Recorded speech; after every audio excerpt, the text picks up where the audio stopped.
Okay, everybody, welcome back. It's Coach Casey Live, and it is now the next morning. We had teams finishing in the middle of the night last night. If you caught us live, we had Mats Pedersen from Sweden have a great finish, Lars Munson from Norway, and also Michelle Phillips from Canada. So we had our international crew finish last night, and now we are waiting on Anna Barrington to come down this stretch of road here. In fact, we've got a dog team on the trail right now, so let's go ahead and turn it around and get you looking at the finish. Thanks again for joining us. We were waiting on Hugh last night to come in, and he ended up resting in safety. We waited up till 5 or 6 a.m. There's Miss Alaska, Angelina, looking great. All right, there's your finish. Here's the ice cloud here in Nome. And those of you who know the Barrington twins, originally from Wisconsin, they are awesome sisters who do so much together. They love each other. Last year they finished at the exact same time this year. Anna has the A-team, and the A-team's wandering the ice right there, trying to make their approach. Everybody send your love out to Anna Barrington, having a great finish here. 22nd place. There they are. Look at these babies. Good looking dog team here.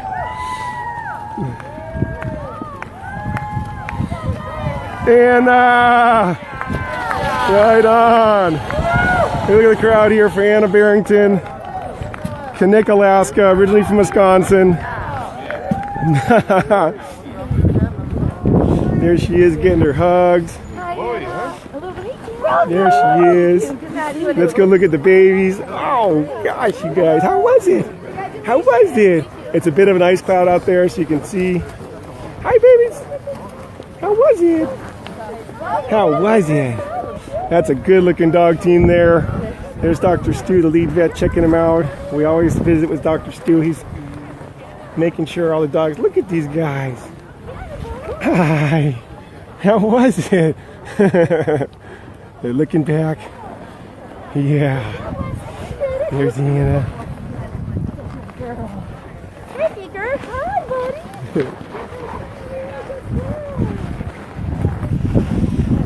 Right on the nose, huh? Good job, Beaker. Good job, Oh, Big picture with them right now. Okay. Sorry, what? Do you want a Picture with the doggies? Sure. I don't want to feed him something. Yeah, go ahead. How'd you want? Here, Hale. Yeah. yay, Anna Barrington. Wisconsin native, Alaska girl. Good job, guys. Adventurer. Her and her sister do a lot of work with Rotary and doing public speaking about their adventures with their dog team. Super cool. You can see the ice cloud effect here in Nome today. It's a bit of a mystical day. That's why the dogs have the fur, the little frost on their whiskers there. Hi guys. Yeah, how was it out there? You love your mama. You love your mama. Yeah, good looking team. Anna's a veteran Iditarod. Fan. There she is. Always in great spirits. It's snack time now. Two things here, huh? Ooh, what are the flavors, Anna? Wow. Yeah. Look at that. In there. Look at that. Is that good? Yeah. Good reward there. Super, super happy little, great looking snack. Yeah. Great looking snack. Remember on the bib there, it's the Mush with Pride. All members are a member of Mush with Pride. That's the organization that has all the high standards. And as you can tell, these guys are looking great. Look at these guys. Yeah. Is that good? Is that good? Is that good? Oh yeah, eating away. Look at that good snack. Look, we have some chicken fat right there and some really nice meat. Perfectly sliced. They work super hard on that. There's the wheel dogs. Did you already eat your snack? you already eat your snack? Oh, I like how alert this field dog is. Look at it. It's like, wait a second, maybe I'll sit down and watch this crowd. Right on. Thanks for joining us, everybody. Yeah, we had a couple hours of sleep last night. We waited up for Hugh till 6 a.m., so we did miss Hugh Neff. Where's the Wisconsin flag from Cassie Stegen?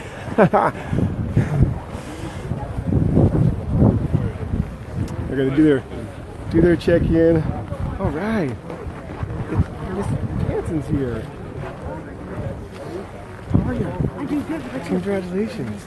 Yeah, definitely the first goal was always to finish with a happy, healthy dog team, and they're definitely happy and healthy, and they came flying in here. They'd eat something and keep going, they would. This little 10-dog team is just so awesome. Half the team hasn't been to Nome before, but now they all have been, and I guess we had a few goals besides finishing. Wanted to get a 9-day something race. Don't know if I got that. I think I did. Does it change that 10 days, 23 hours? Oh, 20. Okay, cool. Didn't get that. It's okay.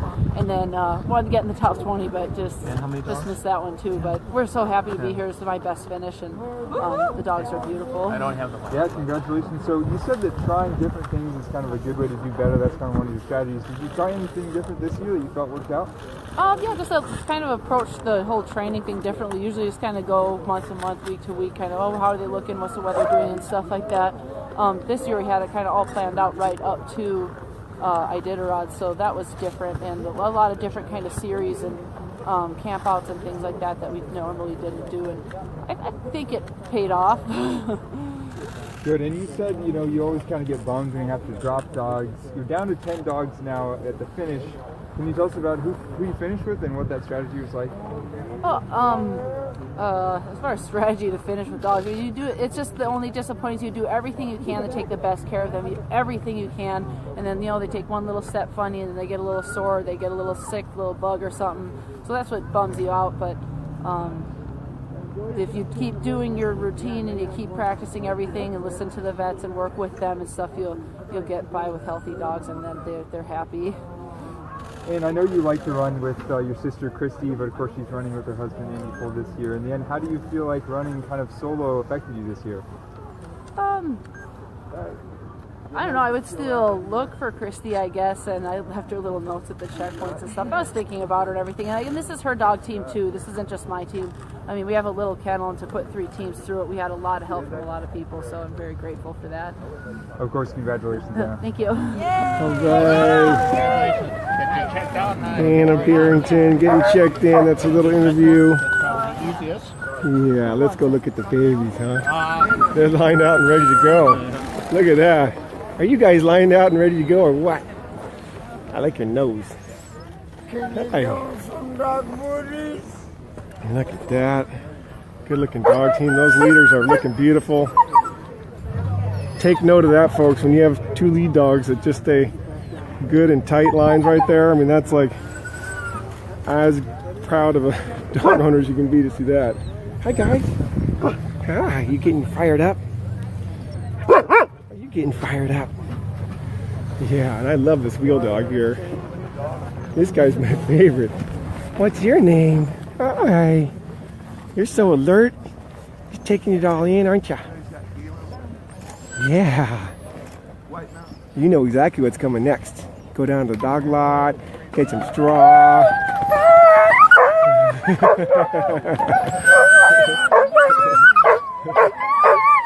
Dragon tails. Look at these guys. Congratulations to the Barringtons. They worked so hard. Yeah.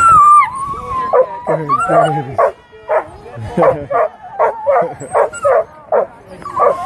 Fired up for sure. Getting a hug from Miss Alaska.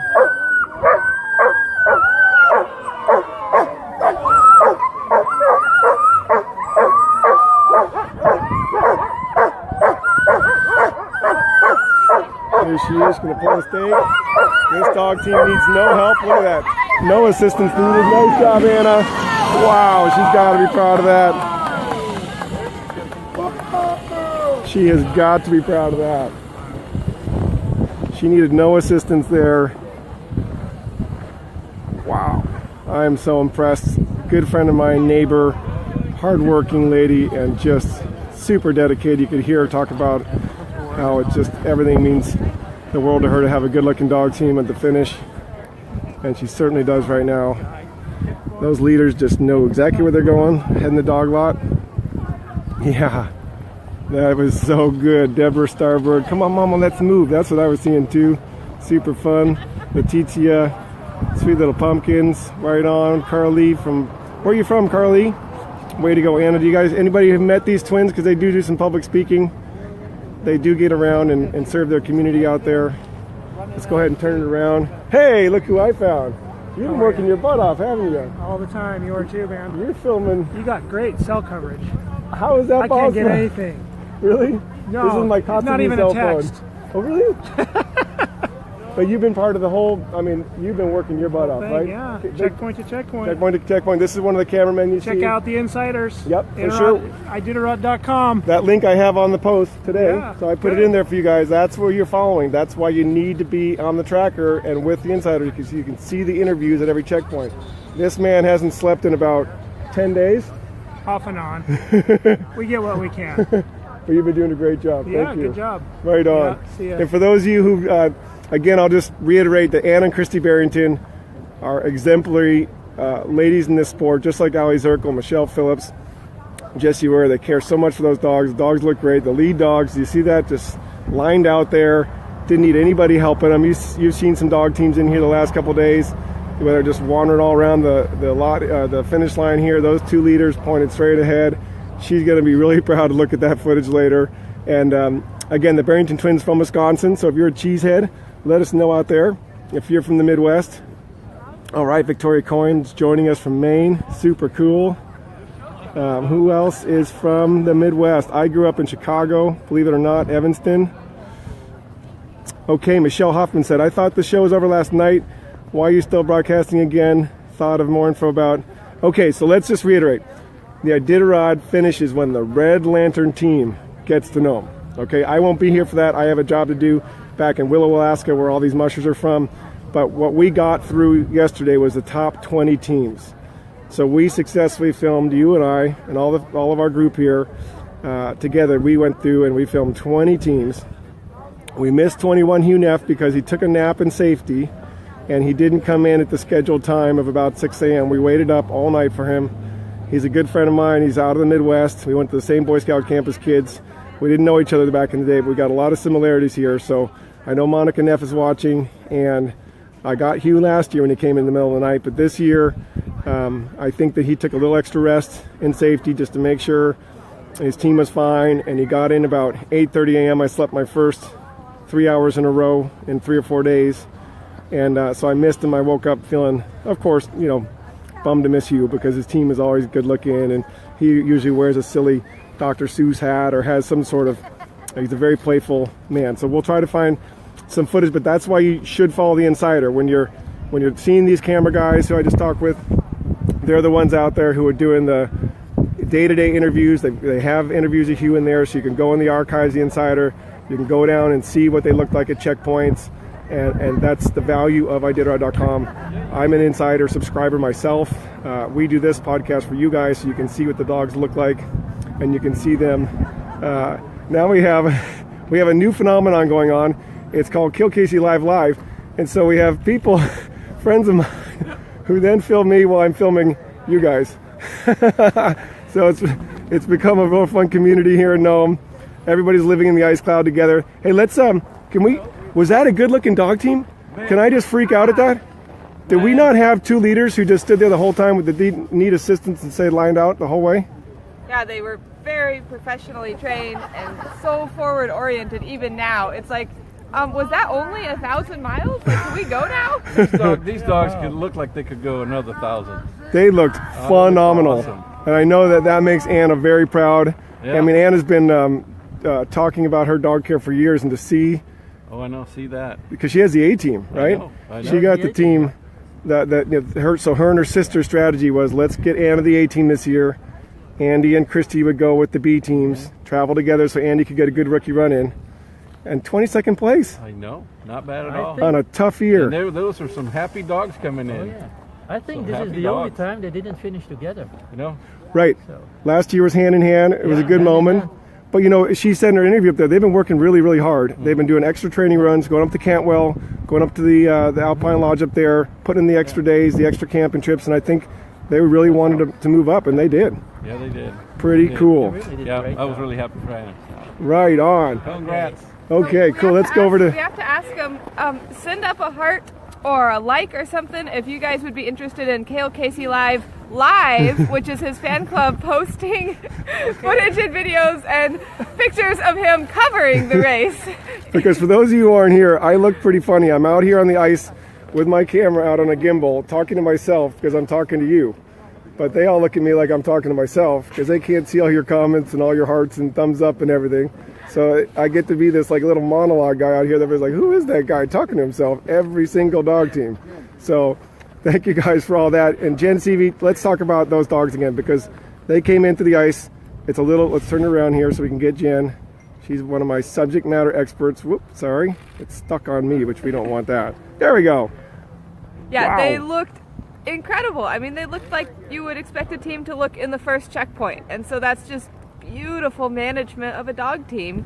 And they got here after 1,000 miles and they were looking for the out trail. They just wanted to keep going. And she said that one of the heartbreaks is that when you get a little ding or a little virus, that's a drop dog. And a dog that's not really that hurt. Well, it's really important to understand that the dogs that are dropping out aren't dropping out, you know, because they're in really bad shape. You're going to drop a dog if for any reason this isn't going to be the best run of their life. You know, if they're feeling under the weather and you feel like, oh, you know what, it would be the best thing for this dog just to rest for now and go home. Or sometimes they're not even sick. Sometimes they're just not as good of athletes. When you have 16 dogs, you can't expect them to all have the same abilities. And so the dogs that are the lesser athletes are going to get tired sooner, and so the musher's job is to see it before it happens. And so you bring the dog in really successfully to a checkpoint, and then you just let them know, hey, good job, this is your finish line. You're going to take a nap now, and we'll see you at home. Exactly. And I did just get a comment about folks loving all your posts, Jan, when you cover Dallas, and that's one of the things that you bring to Iditarod that people are missing this year is the detailed insider posts. Do you miss writing them? I miss writing them. Yeah, I'm usually obsessing over Iditarod coverage and posts, and this year was a little different. We were spread out with our team in Norway, and then at the last minute, I just found myself coming to Nome to cheer in my friend Yuar. And then when you're in Nome, there's not very good internet or anything except Cale Casey figures it out somehow. But he's got lots of devices going on, and I'm not up for that. So I sort of stopped posting. So sorry to everybody following Dallas. He is in third place right now, and we'll see sort of where these guys are at when the first three mushers in the Finnmark leave the checkpoint, because you can't tell with the tracker if they stopped and rested on the trail and how long, so there may be some leapfrogging going on. Okay. He did stop for a nice long camp out there, he told me on the phone. And then later he pocket dialed me running and ski pulling up a hill. So I didn't get very much information from that other than he's working really hard behind the sled. Well, Sue McCarville from our online audience would say that she loves Jen. Oh, thank you, Sue. That's super nice. And then Dorian Turahan from our online audience said, do they ever come in with dogs in the sled? Yes, they do. And especially you'll see dogs in the sled if it's a close finish line. So one time Dallas came in with his little Maine orange lead dog Reef in the sled, who was only 2 because a team came up behind him to challenge him. And so instead of jogging into the finish line, he needed to whistle him up and he needed to sprint him in. And all the dogs were up for that except his youngest dog. And so before he whistled him up, he just snatched him out, stuck him in the sled, and off they go. Okay, so it doesn't have to be a dog that's necessarily injured. It could be a strategy just to get the speed that you need, right? Yep, you're only as fast as your slowest dog. So if you need to go faster, sometimes you just load them up. Right on. And Dana Robertson said, love the extra bits, and those bits come from experts like you, Jen, so thanks so much. And then Susie Conley, love Jen, great insight. My gosh, we should do Jen Seavey live, right? Deborah Starberg, go Dallas. And everybody's thanking everybody for the update. So Dana Robertson said, Cale, you have the Idita flu. You can't fly home yet. Well, that's super nice. Here, I'll turn it. Can I turn it around? Can I do it? Can I get Jen in the same shot? There we go. There's Jen again. And I'm not really that tall. It's just the way I hold the camera makes her look tiny. So there's Jen. And we'll be covering some more teams today, of course. The trail is looking pretty foggy out there, and right now, just in terms of some race strategy, so you guys understand, Michi Kono from Japan is out at the safety cabin He's coming resting. in now. He's coming Is he in. moving now? Yep. Okay, so he's moving again. He took a couple hours there. And then Jeff King, the 4-time champion, lots of fans out there for Jeff King. He is moving into safety. Yep. And that'll be in 24th place, it seems like. So he's in mid-24s, which is great. If you remember back to last year, he made a big move at about this time and sprinted from about 30th to, I think he finished at 11th. Yep. Some sort of really And he's big coming move. in strong. So Yeah, and we were seeing some speeds with these teams right now. Yeah. Anna was moving in at 9, 10 and miles an hour. well, a lot of and- that is conditions have changed too. So Okay. trail set up. Maybe the wind stopped, or maybe all the snow blew away finally. So when Anna asked if she had broken 10 days today, she's actually 10 days, 23 hours. And the reason she asked that, folks, is because last year this race was 8 hours and 3 days. Or sorry, 8 days and 3 hours. I'm tired, as you can tell. And everybody thought, okay, now the new model is going to be to try to get 7 days. Well, this was a 9+ day race. Yeah, I And think what were the factors? Well, it was trail. It was a slow trail. It was a tough trail. So when it's a slow, tough trail, even if your dog team is able to maintain, say, like 9.5 or 8.5 miles an hour, it takes more work for them to do that. So you have to rest longer. So the mushers end up stopping more often, running shorter, resting longer, because it takes more energy to get through each mile. Okay, and that makes a lot of sense, I think, to all of us intellectually. And yet these dog teams are coming in, like Anna's just looking great. So it's not that it's necessarily going to, if they manage them right, the dog team can still get to the 1,000 miles. We maybe just need to let go of our 8-day, 9-day, you just 10-day. have to Who factor really in cares, more right? rest. Factor in more rest so the dog team stays strong. And we were talking the other day about like Dallas's goal of that having a win is the result of the good team, the work, and having the ultimate objective of just having a good team. Yes, and taking care of your team well. So And then the win happens, or a strong finish happens, or your best finish of your career happens, not because that was your goal, because you succeeded in your goal in taking the best care of your dogs possible. And so when a tragedy does happen, Yes. or when a dog aspirates or has a sudden heart myocardiopathy or some sort of issue, I wanted to get some footage up earlier. Ray Reddington Jr. invited me to when the vets checked his dogs before the race. And I don't think a lot of people know that weeks before the race starts, this is probably about 3 or 4 weeks ago, a whole army of volunteer vets from all around the United States and Canada come up to Alaska. They take time off of work. They don't have paychecks anymore.